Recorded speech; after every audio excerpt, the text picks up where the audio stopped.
Well, welcome everybody to another episode of Advocacy at Work. I am your host, Tim McDonald, and today I am joined by Vanessa. How are you doing, Vanessa? Good morning, Tim. I'm doing so well, and I'm so grateful to be here. I am so glad you're here. As we were just talking about, we've been planning this, I think, since the beginning of the year to have you on, and it finally ended up happening. I think it was actually further than that. It was before our Miami conference.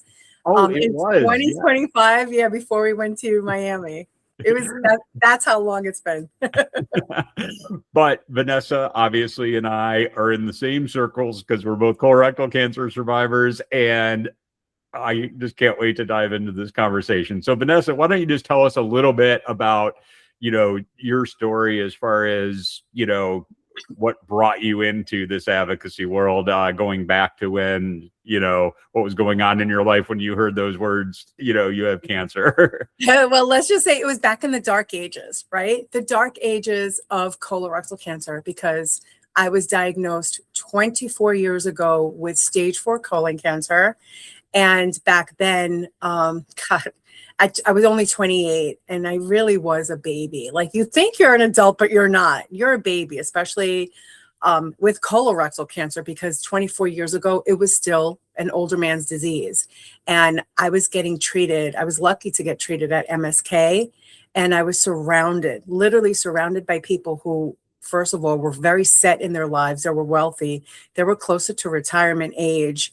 And, they had kids my age there with them getting treatment. And I'm trying to relate to everybody, and nobody could understand what I was going through. I had just graduated college and I was a young mom, and my life was just starting. Like, I was going to study my LSATs. I was going to be a lawyer, which is funny, right? Because cancer throws you this big wrench into your plans, and everything kind of gets disarrayed and discombobulated.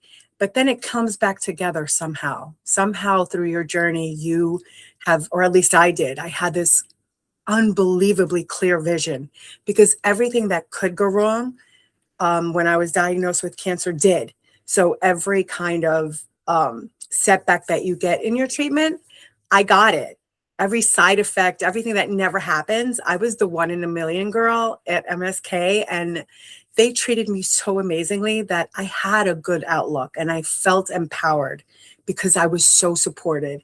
And I realized that not everybody has that. Like, the first hospital I went to was horrific to me, and, where I was actually diagnosed. And I just thought, I don't want people to have to go through what I go through. There were no support groups.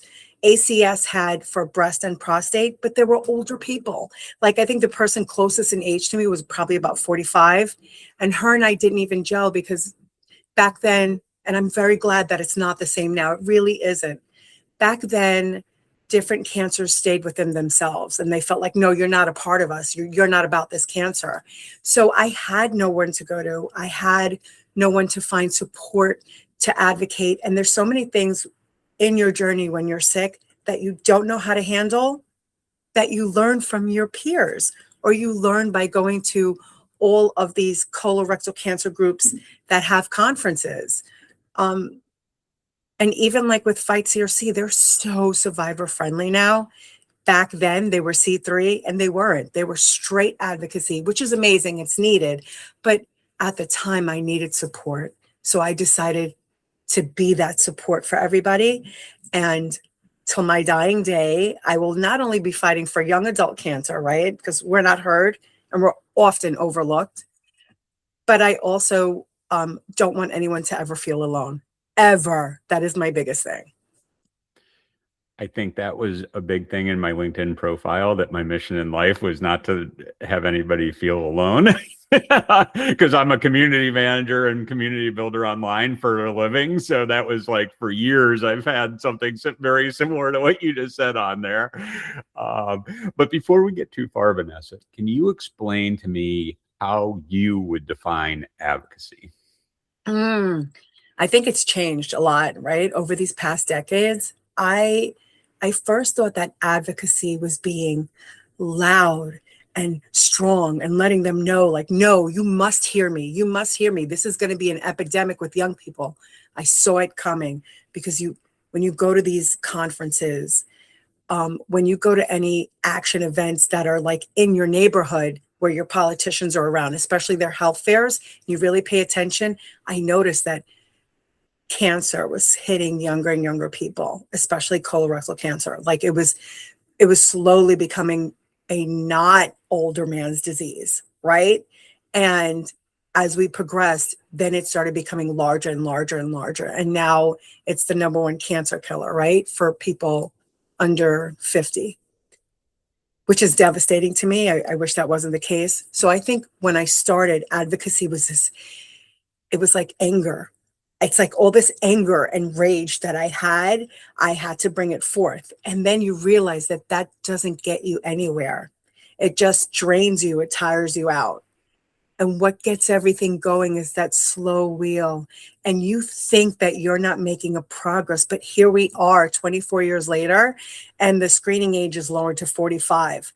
And what I'm hoping is that maybe another 10 years, another 5 to 10 years, we can get it lowered to 40. I believe that's possible. Didn't we get all the insurances to come along? Not only public insurance, but private insurance too. I mean, this is huge. And that's the difference in advocacy now, is that it's that slow wheel that just keeps going, and you keep going, and you have other people gathered around you with the same purpose and unite in one voice.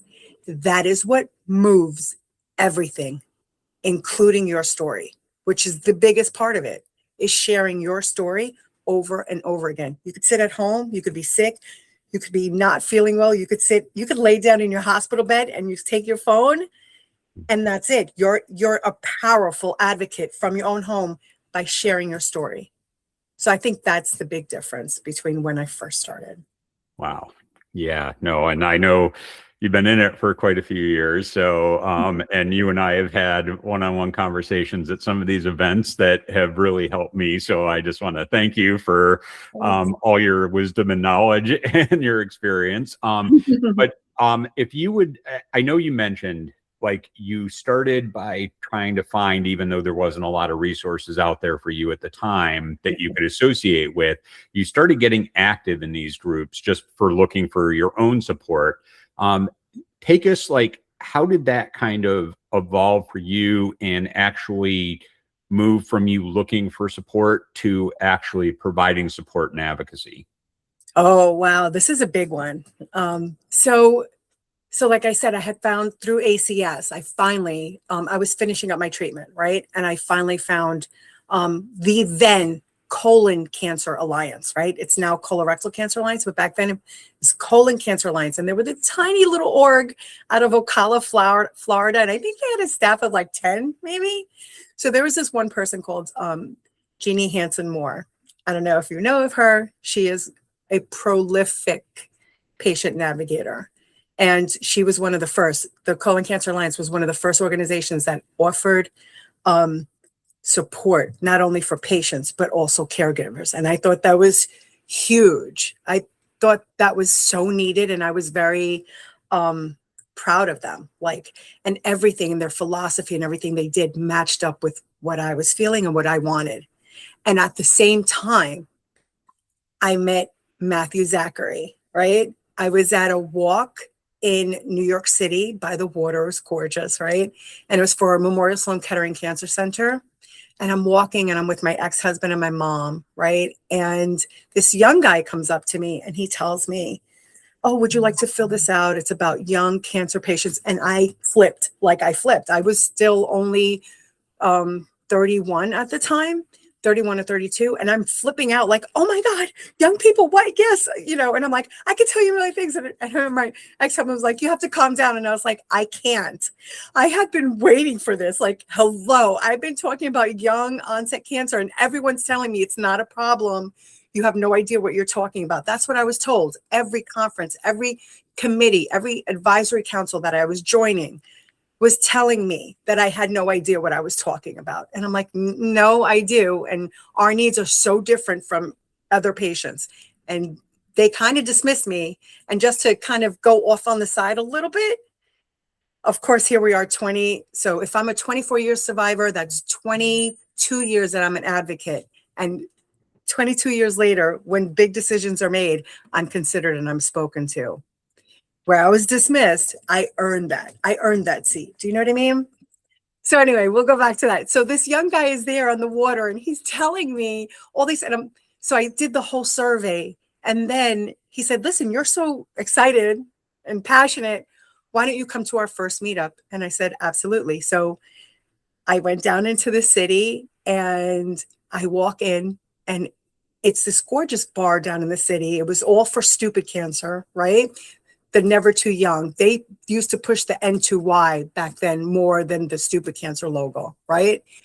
And I walk in and everybody looked like me. Everybody looked like me. And it was just, and we sat in the corner for a while. I was there with my ex-husband and I realized I need to meet people. I'm not a wallflower. I'm a doer. I want to do, I want to get involved. I'm sorry, but I'm like leaving you here in the corner. I got to go. And of course, the first person I met, the first person I walked up to was Matthew Zachary, who's the founder of Stupid Cancer and former CEO. And we just bonded. So I was a part of that original group. I was a part of that formed it, that we were out there. I mean, every time there was something to advocate for young cancer, for young adult cancer, I was there at the forefront. And I learned by really watching, and I learned by watching my local politicians and seeing how they reacted to people who were so angry because they wanted change. And I realized that, again, and I'm coming back to it because this is so important for people who advocate today to know, anger does not get you anywhere. Anger gets doors closed for you. And it's the camaraderie you build. It's the relationship you build, right? And it's consistency, being consistent. So if you say you're going to do something, you do it. And I think that's how I got into the advocacy. And also with Stupid Cancer, and then with Colon Cancer Alliance, that became my home. Colon Cancer Alliance, I became family, like with the staff members, with other volunteers. And then there was a woman called Jennifer Butler, who was then Jen Beckman, and her stepfather passed from colon cancer. And she became this huge advocate. And she ran the New York City chapter of Colorectal Cancer Alliance.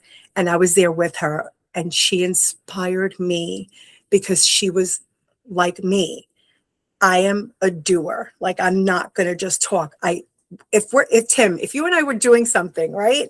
And we said, oh, we should do X, Y, and Z. While we're speaking, I'm on the phone. I'm looking at you and looking at my phone. And I'll say, before you finish your conversation, oh, Tim, okay, so this place has that. We could utilize this, do this. Did you find on your end? And when I find people who are that way, like me, oh my, it's like I have goosebumps. Like, it's just because I know together, the whole point is together we can help people who don't know how to help themselves, because not everybody does. And I hate when people assume that, oh, well, if you're fighting cancer, or if you've survived cancer, or if you lost somebody, then you know, and you already know that you have to. No, people don't. Not everyone is outgoing. Not everyone is assertive. Not everyone knows how to take the chaos of cancer and the chaos that cancer brings into your life, because it affects your immediate family, not just you, and your best friends it affects too. Not everyone knows how to take all that chaos and build something from it. And I think that's why it's so important, and why I was so lucky that I landed where I landed. I was lucky that the Colorectal Cancer Alliance allowed me to be a leader. It allowed me to go forward with whatever ideas I had. And this is something about all the orgs, right? And that I wish more advocates would understand. Every single organization brings something different to the table. There's overlapping, of course there is, but everyone brings something different to the table. And you have to sit there and say, where do I fit in? Where do I feel comfortable? And what feels like home to me? And then really give of yourself, because you're going to learn, and you're going to walk away from volunteering for these orgs with so much experience, lived experience.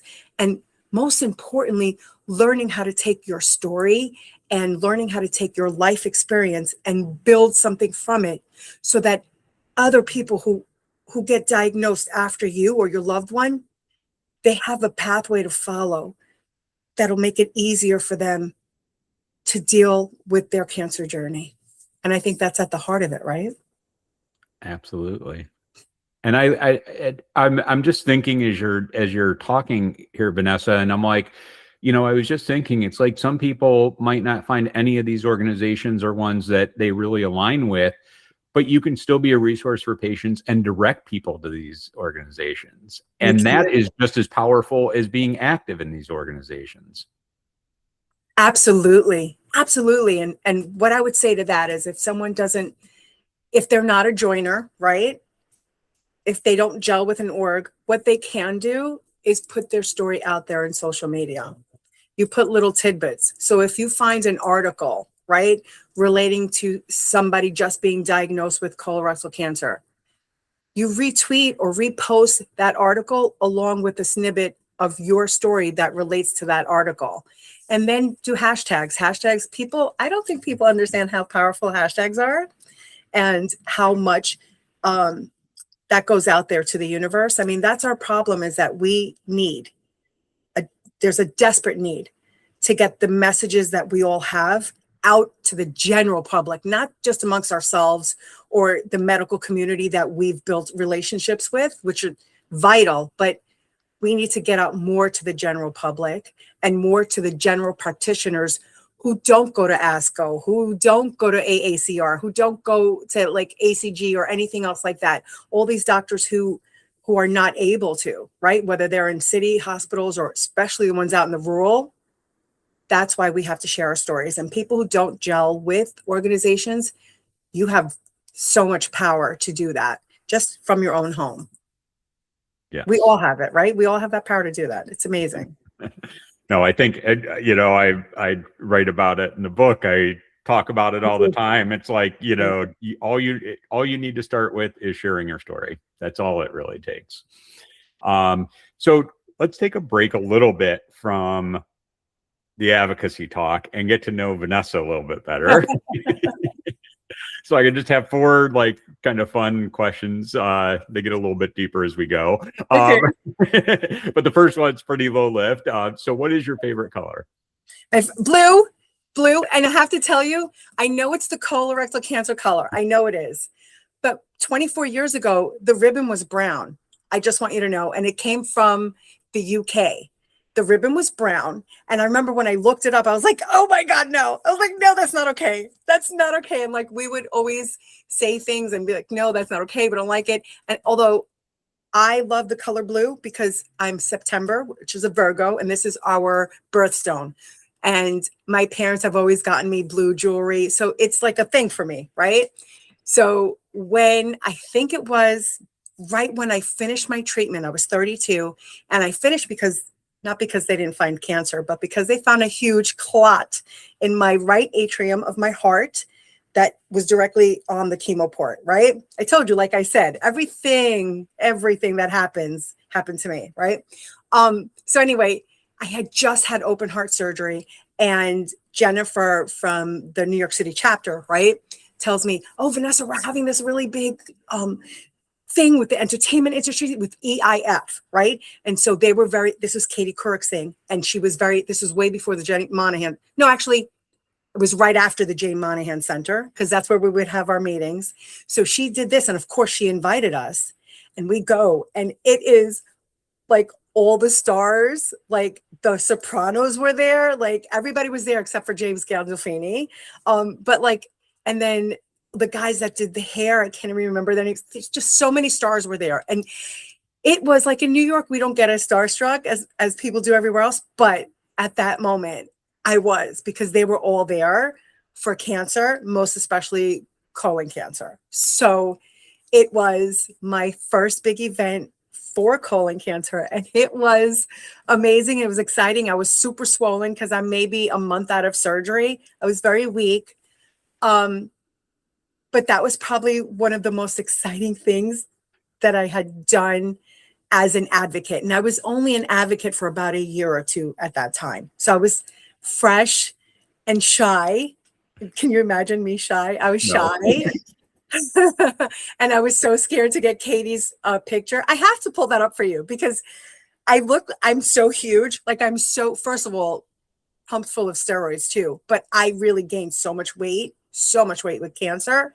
And I was towering, like this is me. And then this is Katie Kirk. Like it is the funniest picture. Like I have to bring it up. But anyway, so that was my first big thing with advocacy. And that was the first thing that I realized, oh, we could advocate for something serious and have fun too. What? This is a perfect marriage. And I was like, that's it. I'm hooked. So what is your favorite band or musician? Oh my God. That's hard. All of them. I love a very wide variety of music. And the fact that I'm an American girl of Puerto Rican and Italian descent. I also listen to Italian and Spanish music. But I mostly listen to rock. I do. I'm a rock girl. I'm an 80s girl. What are you gonna do? I was like a 13 in the 80s, I think it was. Yeah. So probably hair bands I'll still listen to. Oops. And what is one place that you've always wanted to visit but haven't yet? Spain. So I'm giving myself 3 years because I have an upcoming trip that's going to do a bucket list that I don't want to talk about yet. And I did Italy last summer. I was there for a little over 2 weeks, and I went all over Italy, all over from Rome down to Sicily, and it was amazing. And I went with natives, so I got to really see Italy. So we went to tourist spots, but then we went to native spots, and food from real Italians. Like it was in Nocera, which is in like the Calabria region, and figs and all this stuff and cheeses and meats. Well, I don't eat meat, but like the smell of it was different. Everything right there. And you eat so much, you never get sick or full. And as someone who, I've had stage 4 colon cancer, I've had 15 surgeries related to that diagnosis. And my colon has been cut open many times, and I still have my colon, right? So I have to be so careful with what I eat. And when I was in Italy, I didn't. I notice after like maybe the 4th day that I don't get sick and I'm not nauseous and I'm not severely bloated. And not to get serious, and I'm sorry about that, but I don't know. I think if you're a survivor or if you're in treatment and you get a break, I want you to travel outside of the United States and just see how much better food is outside. I'm sorry, I love America, but our food is not good for us. It just isn't. I was going to tell you just a little side note. My wife and I went to Europe last year, and a lot of the side effects that I have here at home, I wasn't experiencing over there. Thank you. Thank you. It was amazing. It really was. So my last question on this series is, what is one thing that most people do not know about you? One thing I don't know, but I don't know because I'm so open. I don't know if there's anything. I'm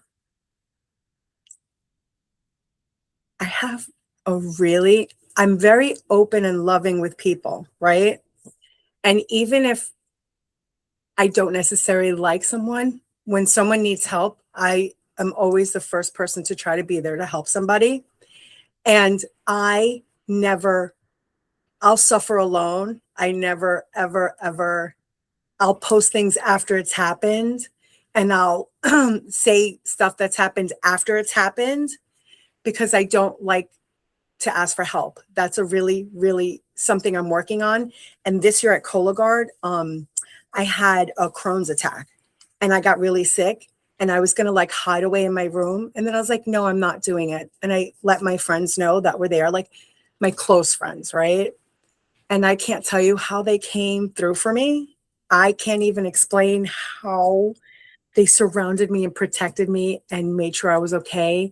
And that was the first time I ever asked for help.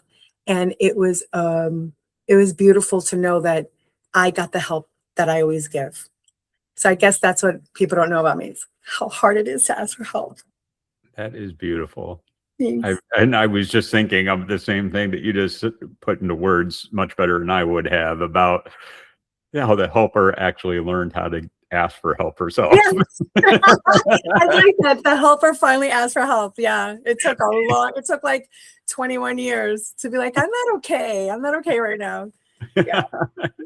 So the final question I have for you is, if money, time, and institutional gatekeeping were off the table, what would you build or change first?